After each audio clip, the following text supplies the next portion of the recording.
Skip to content. In page link. Welcome, everybody. Um, Lines. Words. Characters. Edit. Form control. Links. Headings. Containers. Screen recognition. Off. Braille screen input. Sounds. Off. Speaking rate. 70%. 65%. 60%. so we're gonna read this little article, and I want to talk about this a little bit. So, um, if you're new to this channel, this is Mindful Politics. I talk about different subjects on and relating to politics. And today we're talking about gun control Guns are because part of you. it's really interesting to me how different policies can be implemented in different ways. So,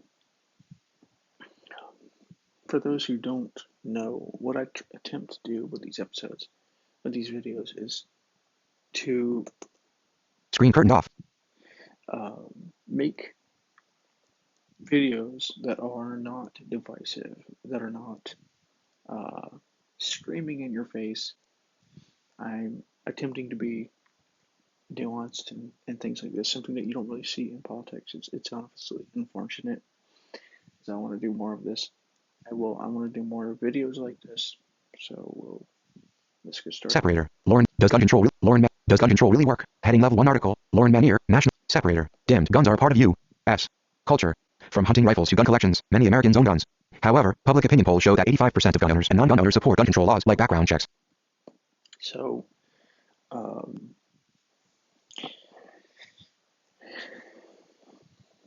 well, let's get into this for a 1. second. The goal of gun control is to prevent someone who wants to harm themselves or others from having easy access to a gun.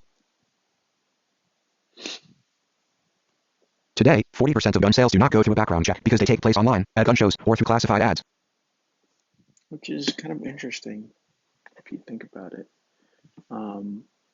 The thing that always gets me though is like, aren't like when criminals they use guns or whatever, aren't most of those like already illegal? Aren't they already basically like untraceable and things like this? And how do they get untraceable weapons?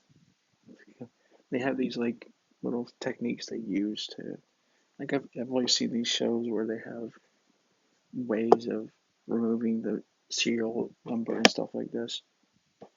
I don't know if that's true in real life, but I think about that when we're talking about this kind of subject because no amount of um, background check or anything like that is going to stop this kind of thing from happening. For the most part, they'll find another way to do it. They'll find a car. They'll find any kind of number of things that will do the same thing. Uh, but it's really interesting that that is the case. That 40% of guns that are bought are not uh, they aren't required background checks, which is definitely something that I don't know if I agree with either. That's insane. Um, 2. Mass shootings, like Pulse nightclub in Orlando and the 2017 country music concert in Las Vegas, have sparked disagreement about gun control laws, including background checks. Gun control is a polarizing topic, and there is debate whether strict gun control laws can prevent homicides or suicides. Who runs a background check? Heading level 2. 388. 9. Background checks on firearm purchases from a licensed dealer are required by law under the Brady Handgun Violence Prevention Act of 1993. 388. 9. 9848655945287. Heading level 2. Link. Background checks on firearm purchases from a licensed dealer are required by law under the Brady Handgun Violence Prevention Act of 1993. A follow-up study found that Brady Bill stopped 2.1 million gun purchases between 1994 and 2014, an average of 343 purchases per day.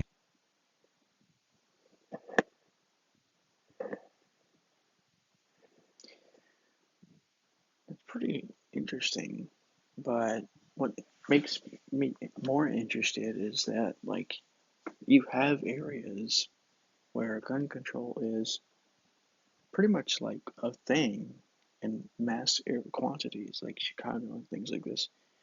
And gun shootings are even crazy over there. Like, so gun control doesn't necessarily stop that kind of things from happening. And so I wonder what would be causing that if that is actually like because there are things like this you see in other stuff that 3. has. The law blocked 1 million felons, 291,000 domestic abusers, and 118,000 fugitives from purchasing a firearm. The Brady Bill allows states to decide whether local law enforcement or the FBI will do a background check within that state. A 2-year study showed that having background checks done at the local level resulted in a 27% lower rate of gun-related suicides and 22% lower rate of gun-related murders. 4. One reason for this impact could be that local law enforcement agencies have more information to help them ensure that people who want to hurt themselves or others don't get a gun. Another possibility is that states requiring background checks by local law enforcement agencies also have stricter gun control laws. Although the Brady Bill stopped many potential crimes, there have been accounts of failure to report felons to the federal database. In November of 2017, Devin Kelly entered a church in Texas and killed 26 people. It was later learned that the Air Force failed to report Kelly and dozens of other service members charged with serious convictions to the federal gun background check database. 5. If Kelly had been reported. Yeah, I heard about cases like that, which makes you wonder, like, what causes things like that to happen. Human error, probably. I mean, I'm sure there's a bunch of reasons, but, like, those are the things that make you wonder, like, how do you keep things like that from happening in the first place? And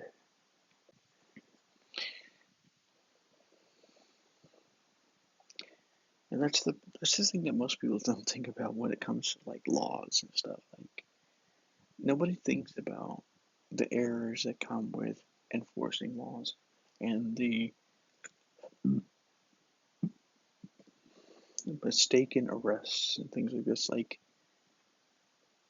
and planning economies and stuff like this, like all the things that go into an economy. And that's an important discussion, I think, that we need to have if we need to if we're going to make a law about something. 6. Other problems with the federal background check database came to light in November of 2017. Tens of thousands of individuals convicted of felonies were taken off the database in February of 2017 after the Department of Justice changed the definition of a fugitive from justice to apply only to those who crossed state lines.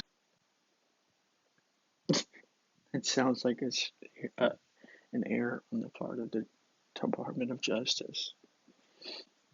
7. It is unknown how many of the felons purged from the list subsequently bought guns. Effective gun control measures, heading level 2. Missouri's permit to purchase law is often cited by people in favor of stronger gun control. The permit to purchase law required that people get a permit from local law enforcement before purchasing a gun. When Missouri repealed its permit to purchase law in August 2007, research indicated a 63% increase in the firearm homicide rate per year during the 4 years following the repeal. 8. During the same year the law was repealed.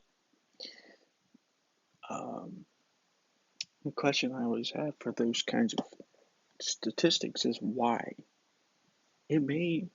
Correlation doesn't always equal causation, which basically means like you could have something happen, but it doesn't mean that thing that came before that caused this to happen or caused it to not happen, right? You could have a situation where it's raining, you pray to the gods of the sky or whatever to keep it from raining or to get it to stop raining. It stops raining, and you think that causes the rain to stop. I'm not saying that's what's going on here, but I'm wondering, like, what is actually causing that? Research conducted in Connecticut also found a relationship between permit to purchase laws and firearm homicides. In 1995, Connecticut passed a permit to purchase law, and over the next 10 years, the state saw a 40% drop in firearm homicides. 9. There was no drop in non-firearm homicides, indicating that it was likely the permit to purchase law that prevented gun deaths. These studies suggest that requiring a permit before purchasing a gun. 9. There was no drop in non-firearm homicides, indicating that it was likely the permit to purchase law that prevented gun deaths. These studies suggest that requiring a permit before purchasing a gun could help reduce unrelated homicides. That's interesting, though. More research is needed to conclude which policies are most effective at preventing firearm-related deaths, but as shown above, there's research that suggests that stricter gun control laws may help. Unfortunately, there has been little expansive research on gun control in the last 20 years because Congress banned the Centers for Disease Control and Prevention, CDC, from conducting research on gun control as an amendment in the 1996 Omnibus Consolidated Appropriations Bill. Yeah, I heard about that. I don't agree with that either. That's stupid. They probably did it because of studies like this, to be honest with you. Because politics is a fucking dirty game where it's not about like learning the truth. It's about learning the truth that serves our side. 10. Annoying. What now? Heading level 2. Following mass shootings, there is often a debate about gun control. A few national policy proposals include implementing universal background checks and making assault rifles illegal. Even when people are reported to the federal database as being ineligible to purchase a gun, there is a loophole that has weakened the law. Background checks are required when purchasing a gun from a licensed dealer, but people can buy guns online or at a gun show without undergoing a background check. This means that many felons, domestic abusers, and fugitives can avoid background check requirements and buy a gun with no questions asked. After the mass shooting at Sandy Hook. I mean, that's assuming that's true, of course. You see, the problem is that, like, I'm, like, completely different than most people. Most people would probably listen to that and take it at full face value and say, "Oh, this must be true." If somebody's saying this must be true, I'm like, well, maybe it isn't true. Like, just because you read about something doesn't mean it's true. But even if it is true, like, um, how do we know it's that high, right? How do you know it's not due to other things as well? It's things like that make me wonder, like, where are we getting all this information if we're not getting studies? Um, because they were citing something from 2006. And so if the CDC was forced not to study this kind of information after 1996, where is these studies coming from? 11. But In yeah, 2016, Senator Schumer introduced the Fixed Gun Checks Act of 2016, S. 2934. The bill intended to close the background check loophole, but the Republican leadership prevented it from coming to a vote.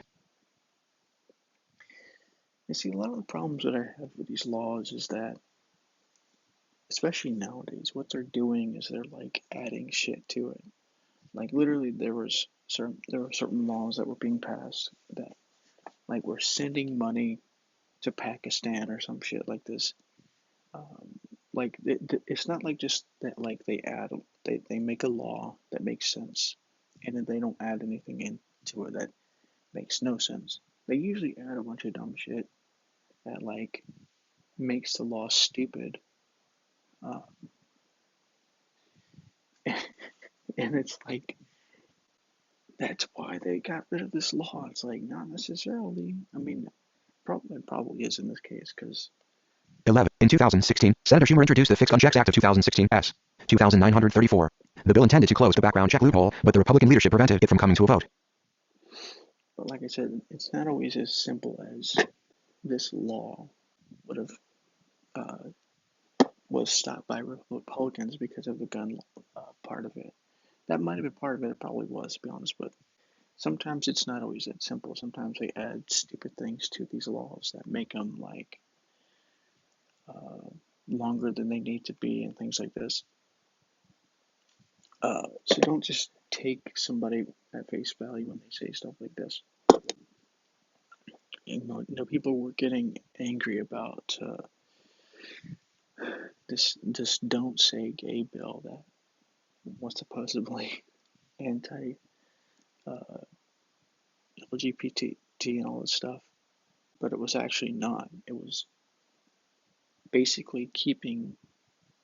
It was basically most of it was about making it so that teachers couldn't get sued by their uh, students or something like this. Some crazy shit. So don't 12. just listen to what people say when it comes to this. Like, this is why you do research. This is the absolute point of research. Automatic and semi-automatic assault rifles. Heading level 2. Another gun control issue is who should be allowed to purchase assault rifles. There are two categories of assault rifles, semi-automatic and automatic rifles, many of which are also called machine guns. The transfer of machine guns was taxed beginning in 1934 under the National Firearms Act in an effort to discourage their use. Internal assault rifle is such a generalized term that doesn't really mean anything. It's like saying that, like, it'd be like saying that I have a phone. But like, well, what kind of phone? Do I have an LG? Do I have a Samsung? That kind of thing. It doesn't really explain what anything is. 13. In 1986, the Firearm Owners Protection Act prohibited the transfer and possession of machine guns. And that's important. In the case of the phone, it's not as important, but in the case of the gun, it is because some guns are automatic, some aren't as much. So it's like you're basically classifying a semi-automatic pistol with something that isn't as semi-automatic, isn't as powerful.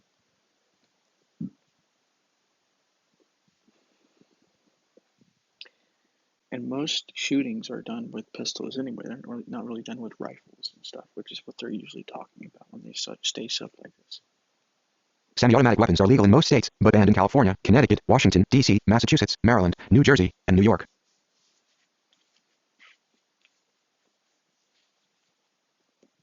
14. Some of these firearms were banned in all states between 1994 and 2004 under the federal assault rifle ban passed in 1994, but this law expired and has not been reinstated. 15.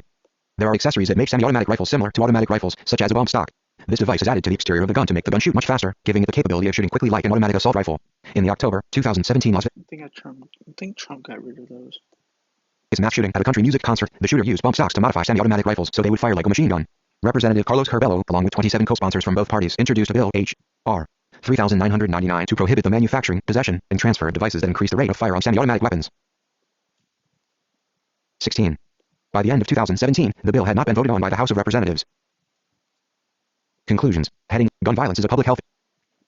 Yeah, I think Trump actually didn't he ban that eventually? I don't know. I remember watching a lot of content that was saying this was happening and was dumb, and like a lot of libertarians were angry about it.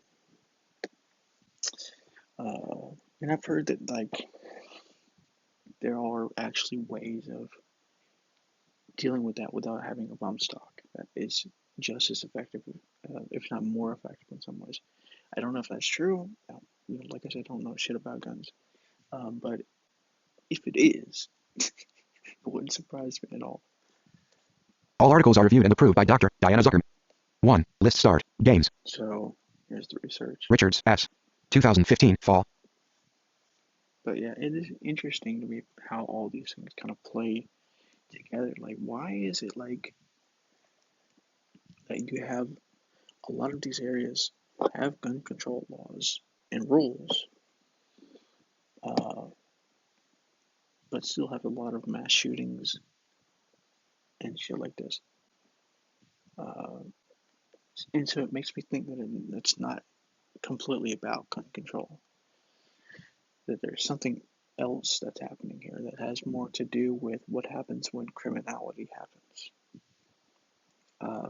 That when we just talk about it in the nature of guns, we kind of like avoid the issue of criminality and criminals in the first place. But that's just kind of me. So, anyway, so we enjoy this episode, and I will talk to you in the next one.